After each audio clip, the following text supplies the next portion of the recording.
Chapter 11. Cade picked himself up off the ground and took a single step before he stopped and had to get a hold of himself. What happens now? Cade composed himself as best he could and followed Farlan out of his home. The weak sunlight that had been bravely fighting back the dark cloud cover when he had arrived home had all but vanished. The rolling storm clouds had advanced faster than Cade would have expected. Though storm fronts did tend to flow in from the east at speed during winter, it wasn't winter yet, but it was close. "Did you say your Aunt Rapt was in Nearset?" Cade asked as he emerged from his home. She was supposed to be. She hadn't made it to the inn by last night when I finished with the family. But even if she is there, didn't you say I should stay away from towns?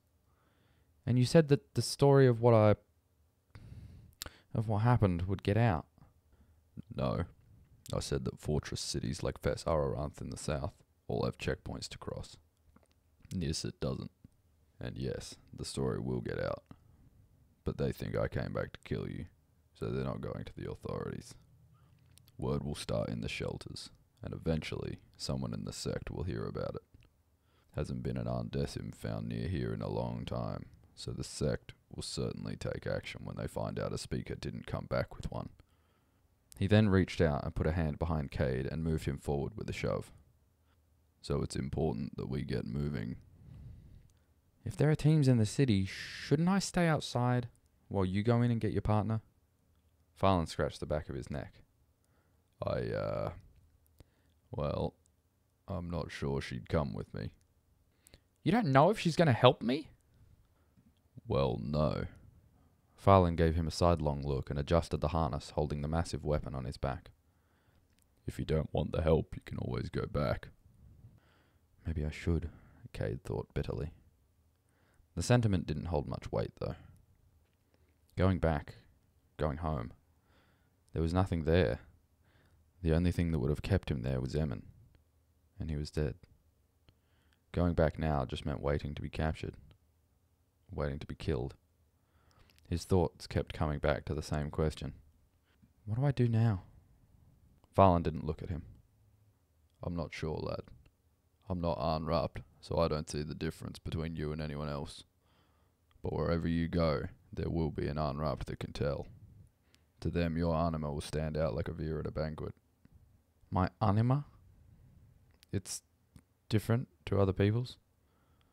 Well, yes and no. I've never seen one. I'm not an Arn Rapt. I would have thought that being Arndesim, you could have told me. Why would I know? Cade understood that Arnvat were able to control the energy of their bodies, and he knew that Arn Rapt could see the energy of all things. Everyone did. The tales of the feats that the pair accomplished were something that people never got tired of telling. Arndesim, though, they weren't spoken of at all, let alone discussed in exacting detail. You can't see my anima? Farlan seemed surprised. He scrunched his brow.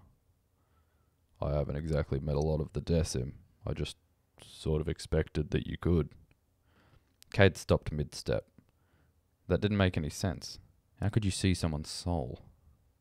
He ran a few steps to catch Farlan, who had kept walking. Why would I be able to see anima? He asked as he drew even with Farlan. Because that's what an Arn Rapt can do. That's what it means to be Arndesim. To share the traits of Arnvat and Rapt. And to be something greater than both. Greater. Cade spat the word out as if it tasted vile. Arndesim are monsters. They're monsters that make other monsters. There's nothing great about them. Every time he spoke of the Arndesim, he realized seconds later that he was speaking of himself.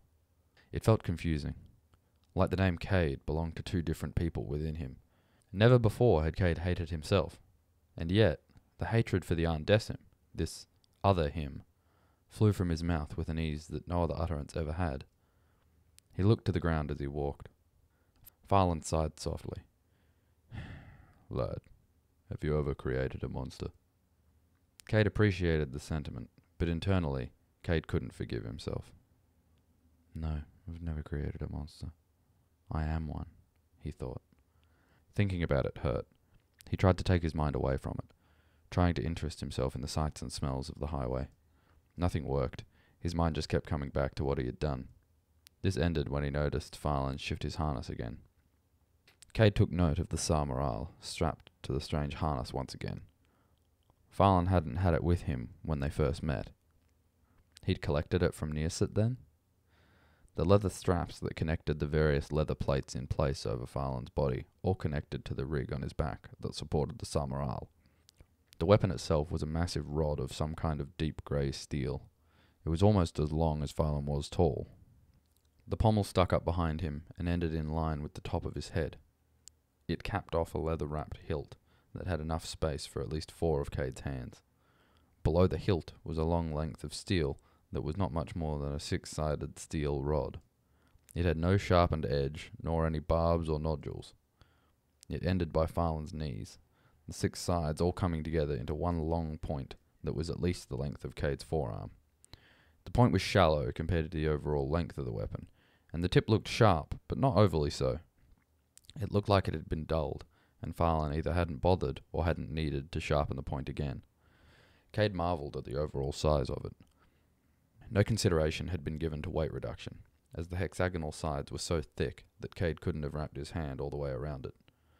The rig that held it consisted of a conical metal cup down by Farland's knees, which was held in place by 2 metal rods that extended down from the rear side of the leather chest and thigh plates. This construction meant that as Farland shifted and moved, the rig always kept the cone held out away from his legs. The top of the Samaral was held in a pair of cupped metal hooks. These allowed the Samaral, after being lifted only a few inches, to fall away from the hooks and be removed from the rig. How do you swing that thing? Cade asked, nodding to the weapon. Farland grinned. You don't swing a Samaral. It swings you. Farland didn't go on. He just smiled, seeming satisfied with the joke. Cade waited for him to continue, and when he didn't, he said, Yeah, so how do you swing it, though? Farland opened his mouth slightly, but no words came out. After a moment, he grinned beneath rolling eyes. You just swing it, lad. If you're strong enough, that is. The difficulty isn't really swinging it, it's stopping it. You get to try it someday, probably. Cade thought that it sounded like something he'd like to try, but didn't want to go back down the mental path of thinking about what he was and what he could do, and so he let the conversation lapse. Farland looked to the sky, and Cade followed suit. The dark clouds had progressed, and the sky above them looked dark and angry. It's about to rain, Farland asserted. Now who's not too bright? Cade thought. It's obviously about to rain. He had just started to say this, and was interrupted when several droplets wet his skin. He snapped his head to face Farland, who was already grinning at him. Smug bastard! How did you know that? He exclaimed, voice going shrill. Farland pulled his hood up over his head and let out a deep, warm chuckle. Temperature drops just before the rain. Felt that drop. Most Arnvad are very aware of the temperature on and in their body. It's something we learned to pay close attention to early in our training. All the disgruntlement left Cade as he realized that that was something he'd never heard about Arnvad. In all the stories, they'd never mentioned that. Cool, he thought. As he looked back to the sky, he noticed an orange glow in the distance. He tried to make out what it was. Eventually he made sense of what he was looking at, and his jaw dropped. That's Nearset? You've never seen it before? Cade didn't respond. The orange glow was a bonfire. What had seemed to Cade like a fire burning in the sky was in fact a bonfire set atop an immense wall of grey stone. From where they walked on the highway, boxed in by trees, the wall was so large that it wasn't possible to see where it curved in around the city. All that separated the dark grey stone from the dark grey sky was a thin line at the top of the wall where the two colours met, and the contrast made the distinction visible. Cade had never seen anything so immense. He realised that he should have been able to see it for at least a half hour. How did I miss that? He thought. Guess that's a no then, Farland offered. What? Pardon? No, I haven't seen it before. The closer they got, and the more he looked, the more he made out details of it. On the top, the bonfires were in huge metal braziers. Through the rain, Cade could only just make out figures moving as they passed in front of the fire. Near each fire was a squat building, each with its own colourful pennants blowing in the steadily increasing wind, and hanging from the wall appeared to be some kind of heavy chains that lowered a third of the way down the wall. "How did we build this?" Cade asked, speaking mainly to himself. Farlan answered, though. "We didn't. The Arndesim didn't just make monsters." Alrighty, so that's the end of chapter 11. First thing I notice here that's a problem is they're still referring to Nearsit, and they refer to Fes Araranth in the south. This in probably the next chapter. This changed within this chapter because you see a fortress city as you approach. You see a giant wall. And initially, in my earlier drafts, this was, this city was just Nearsit. It was just a small town. And I realized that it kind of is so stupid to pace it out so slowly that, the very first town you get to is some shitty little town. And it's like, well, why bother? Why not just go to a fortress city? That's the interesting thing anyway. And so there's a bit earlier on where Farlan says, the fortress city like Fes Araranth in the south. This is now Fes Araranth, the town that they are going to right now. And so that changes mid-chapter here. And so obviously everything written prior to this needs to be reworked such that Fes Araranth is the place that they're going to. Still some problems here in the in the dialogue. I feel is very much sort of like someone asks a question, and then it's like floodgates are open. Now this person is going to explain, for several moments. It's very hard to write like Farlan giving information about Arnrapt or what anima is, or I tried to. You can probably tell there was a bit where I tried to sort of work it in, like Farlan is surprised that Cade can't see Farlan's own anima, and I was trying to work in a way for him to give the information that like Arndesim can see anima just like Arnrapt can, in a way that didn't just sound like him telling Cade this. Like it instead of being that, it starts with him saying like, "I thought you could tell me. Like, why aren't you supposed to be able to see my anima?" And then they're like confusion between them as to why that's not the case. Gives the information that needs to be given, but I don't know if that really doesn't really come across as well as I'd like. There's a bit of an explanation in here about the Samaral that Farlan carries and how it's mounted in some rig on his back, and I think it's quite a long explanation for something that doesn't really need to be so long. The detail of how the metal ring, how I'm not going to go through the whole thing here, but the detail about how the Samaral is mounted in some metal frame on Farlan's back probably doesn't need to be explained so much, but I don't know, I feel like it's kind of important because the Samaral is kind of an interesting weapon, and it's obviously described as being this very large, very strange thing, and Farlan will carry it for a long time, and so I think you want some sort of explanation as to why that would be there.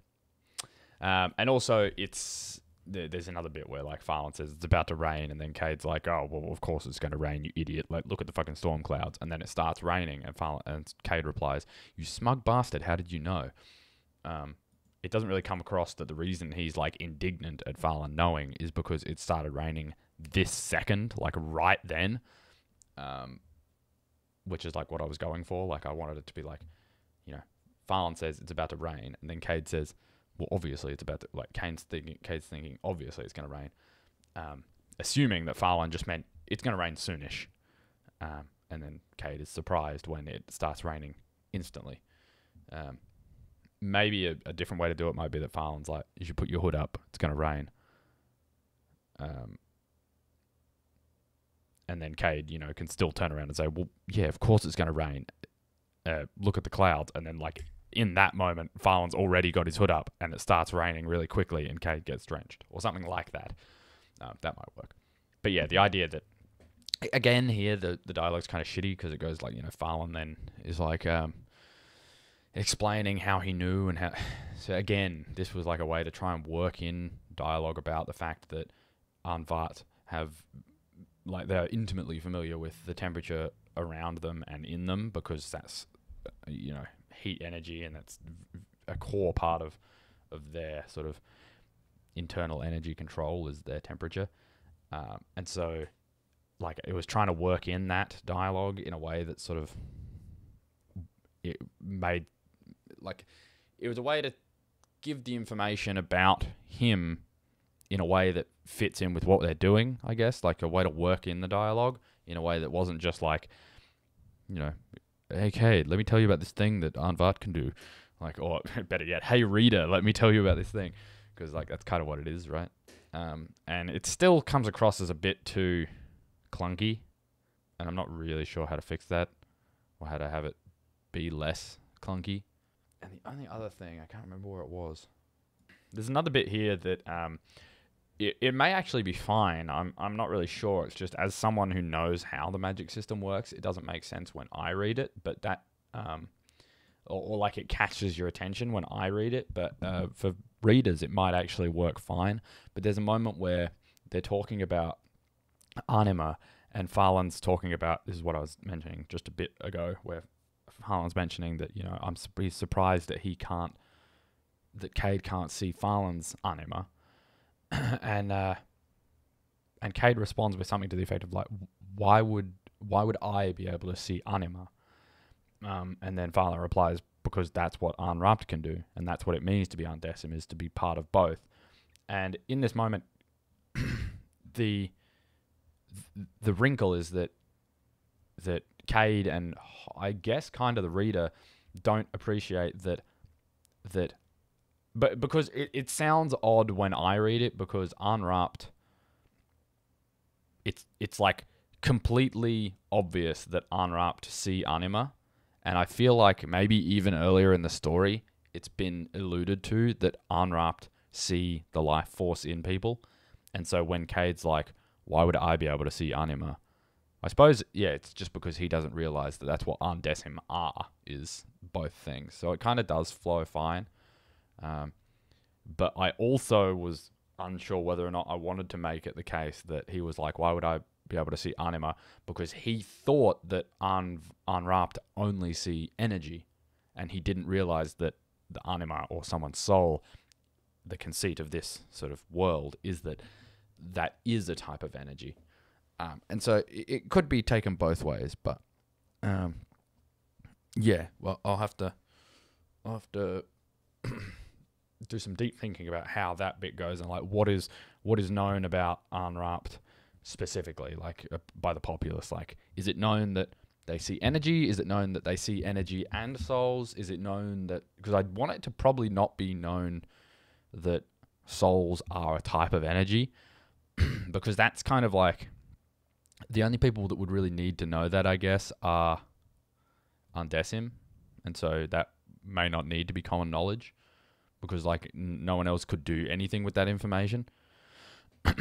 And I can't imagine Arnrapt just wandering about telling stories about how they can see people's souls, like that. There's probably just information that they would just keep to themselves, I guess, because that's sort of who they are. So yeah, I have to rethink that. But anyway, hope you liked the video. That's all for me, and I will see you next time. Cheers.